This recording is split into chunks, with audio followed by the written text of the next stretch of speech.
All right, just jumping over to the L5 really quick. Obviously, it has lesser specs, I should say, than the L7. And it kind of shows already when you're just looking at the phone. It is a 4-inch display. It's a 4-inch display, true color IPS, also with a WVGA display. So kind of in the hand, it feels a little bit more like the plasticky feel rather than the matted back of the L7. It is a lot smaller though, so you can grip it very well. Those 0.3 inches rather really make a difference here, and it's definitely a pocketable phone, something that'll fit in pretty much any pocket you have. And it gets only smaller from there, from the L3. That being said though, there are differences in the internals on the L5. A 1 gigahertz MediaTek single-core processor is powered by a PowerVR SGX 531 for graphics.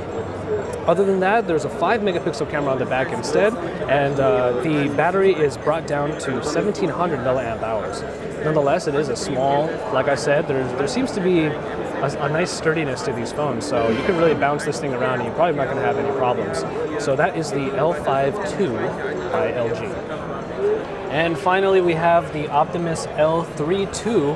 This is a bit of a special version of it though, and I wanted to make sure to cover this one. The L5 and the L3 II do have versions that are dual SIM capable. There's actually a button right here to be able to switch between the two SIMs.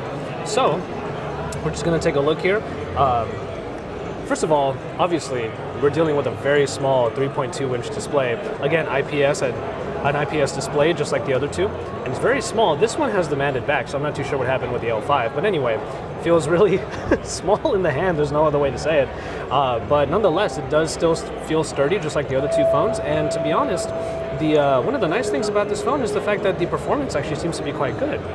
It always keeps going back to the movie there.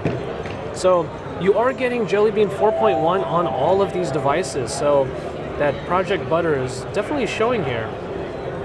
It's all buttery smooth, still really nice. I could see this being a pretty popular phone with people who actually really like just small displays. They're not looking for anything too special out of their phones, they just want it to work.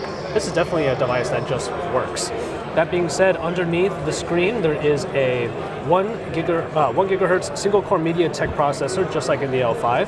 A 3 megapixel camera this time, so 3 and then 5 on the 5. And there is a micro SD card slot in here, so this is able to have expandable memory. Those are some of the few specs that are available now. Of course, there's also a 1540 milliamp battery inside, so there is going to be quite a bit of life inside of this little this little guy right here. So that being said, these are the 3 L2 phones by LG. This is the L series. Very, very interesting to know that there are dual SIM capability inside of the L3 and the L5. So for those of you that look for that kind of functionality, LG has given you a couple of choices there. So thank you very much, everybody. This has been Joshua Vergara, Android Authority. We're coming to you live from the Mobile World Congress. It is our last day here, so we're trying to get as much done as we can. And stay tuned and subscribe to our channel for all of our following coverage.